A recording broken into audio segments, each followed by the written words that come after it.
Welcome back to another episode of Nonstop F-Stop. Today we're going to be doing the review on Tokina's 16-28 f2.8 lens.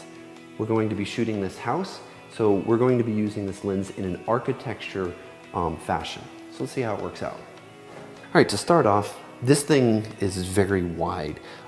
It actually does a really great job, as I can start to see right now, with keeping lines really straight, which is a great feature in a wide angle lens, because if you have a wide angle lens that starts bowing those lines, you get really bad perspectives, and the center of the lens, or the center of the image, actually looks like it's farther away. So it's actually a bad thing in architecture photography, because it makes rooms look much bigger than they are, especially if you're shooting for realtors. They don't want their clients thinking the room is like really large. So this thing will actually keep a room sized properly. So let's go ahead and take this shot. This house is actually darker than most. It's got a lot of dark content to it with not a lot of windows.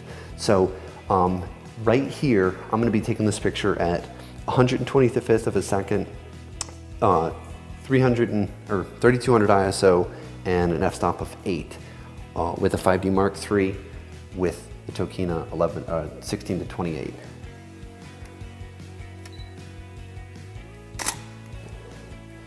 So that's that picture. Let's move on. So when you're doing architecture photography, you want to make sure that all of your lines stay lined up, and you're not crooked, and you're not like off center and things like that, because it gives a very odd perspective when you're shooting. It takes the attention away from the actual subject, and it just doesn't look very great. So one of the things that you want to make sure is that you use the best focal length in the lens to shoot very straight lines, like this fireplace right here. It's got a lot of straight lines on it, and so you want to make sure that you back up a little bit from it, you zoom in, and you snap the photo.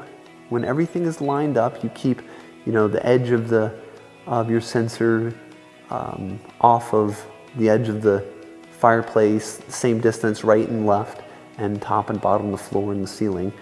So let's go ahead and shoot that, see how it looks. All right, so this lens does really well at keeping those straight lines straight. All right, so in this segment, we're gonna actually test how fast the autofocus is through the diopter. We're gonna be focusing right here on the edge of this counter, and the second point of focus will be on, say, the door edge right there. And you can hear the beep, hopefully, through my mic, so you'll be able to tell when it actually does focus. So it takes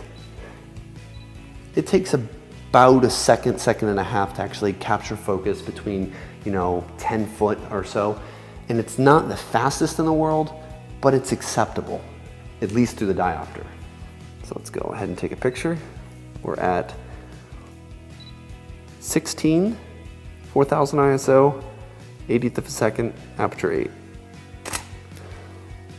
That's pretty blown out, but I think we can go ahead and pull all the highlights out in Photoshop. All right, so I'm gonna be shooting a vertical shot of this bathroom because it's very narrow, and we're not gonna have enough room to actually walk in the bathroom and take a full straight on shot of this sink and cabinet combo.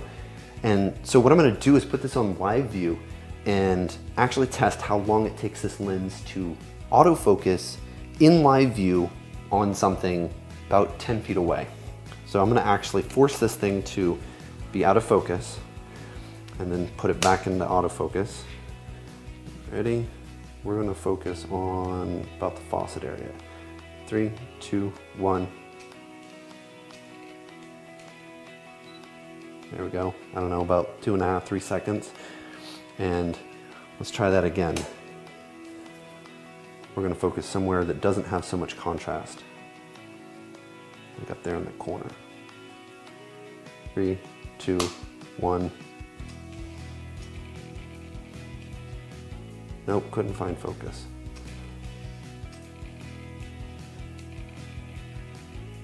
Nope, can't find focus.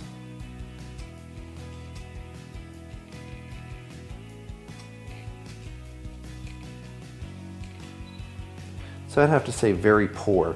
This lens does not so great on live view when you're trying to do focus. So it does pretty decent finding focus through the diopter, but this lens is real slow and real chunky when you're actually doing it through the live view. So if you're having to rely on the speed of focus, I wouldn't do it through the live view. I don't like shooting through the live view, but every once in a while I'm in a position where I have to. So let's go ahead and shoot this where we're actually shooting it correctly.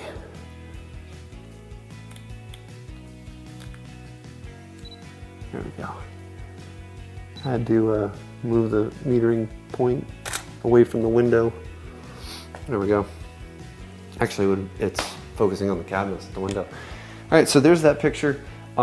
This does actually do really great for small areas because it's so wide. With a longer millimeter lens, you'd be getting like the faucet. And since you have to get a wide angle lens to shoot things like this, you want something that keeps those straight lines. And like I've said and I've stressed, this lens does a really great job at keeping those straight lines straight. All right, so when you're shooting bedrooms, you can't like just walk in and snap a picture of a wall or two walls because it doesn't give a perspective of how big that room is, because any bedroom is gonna have two intersecting walls. So what I do is when I walk in, I put my foot up against the door because it doesn't always stay as open as possible. And so with this lens, you can actually shoot the whole room. Typically you can see 3 walls, not 4 unless the 3rd wall or the 4th wall is actually angled. But in this picture, what we're gonna do is test the brightness fall off. How dark of a vignette do you actually get? Which is great because you have a bright wall and a subset dark wall. So let's actually do the picture now. All right, so in this picture, what we're gonna do is we're gonna line it up with the edge of that door frame over there and get as far over here as possible. And what I'm gonna do is when I take the picture, we're gonna zoom in later in the editing program and actually show you how bright, how dark it gets in the corners of the image from over here, over there, to over there, to over there. So I'm focusing on the right side of that window right there. And click. Pretty bright, and to me right now, the vignetting actually looks really great. I can see a little bit, but we'll see how it does. And this is f-stop 8. So what we're actually gonna also test is the focus, how far the focus comes out right here. Because I'm focused about 8 to 10 feet away. And this trim and this door are closer. So we'll see if at f8 how far out of focus that actually is. All right, so in this setting, we're in the master bathroom. And to show that there's a sink here and across the room, there's a tub. What I want to show is the size of the room and the orientation of what's in it.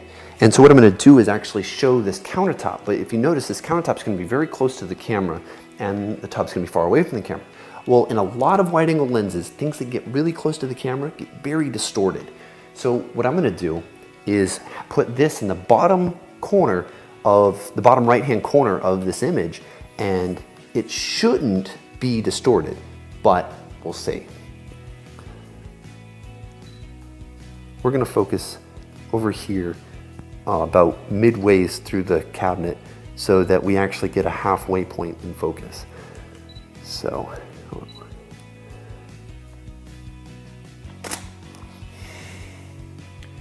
actually they did really well. The cabinet has a little bit of bulge, so it doesn't look perfectly straight, but that's to be expected. And there's actually programs that you can tweak some of these images in. The one that I use is called PT Lens Correct, and it actually will correct a lot of things that that most lenses ail from, so like chromatic aberration, barrel distortion, anything like that. It'll actually go in, it has those presets. You just select the lens that you're using and bam, it'll actually fix a lot of that. So for this lens, I'd say that it looks really great as is, and I'd actually have to look at it when I'm editing to see if I would actually use PT Lens Correct on it. So let's move on. All right, so we just saw how this thing does in architecture photography, and it blows away a lot of lenses. It compares to the really expensive lenses. does really great. It has very great low light capability because it has a 2.8 aperture capability. The sharpness, this thing is amazingly sharp compared to my 24-105 L series and my 17 to 40 L series, both f4 lenses. They're built by Canon, but this thing is just as sharp as those. I would compete with those lenses any day of the week. Let's talk about the differences that it actually has in the usability, the actual function of it that is different between Canon and this lens. The zoom is backwards, so it's got more of a Nikon zoom than a Canon. The switch that you'd normally see on a Canon, it's not there for the autofocus, manual focus.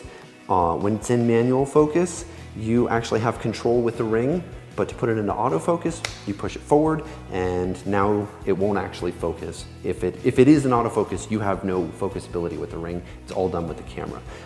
This thing is built like a friggin' tank and it weighs about as much as the tank also.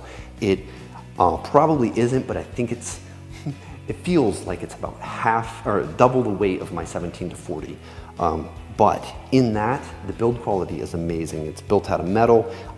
It feels like the thing can take some bashing. It does not have image stabilization, but in the fact that it weighs a lot, there's so many groups of glass in there, it takes care of a lot of that chromatic aberration, barrel distortion, keeping those lines straight. So this thing is a really great lens for $600+. So my recommendation is absolutely get it. I love this lens. I'm gonna give it probably about an 8.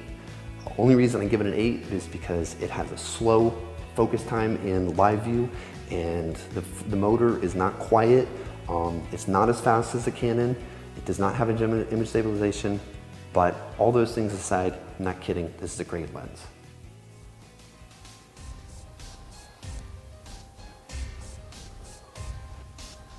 Perfect. All right, so that's it for this episode of Nonstop F-Stop. Remember to like, comment, and subscribe, because you never know what we're gonna do next. Whoa!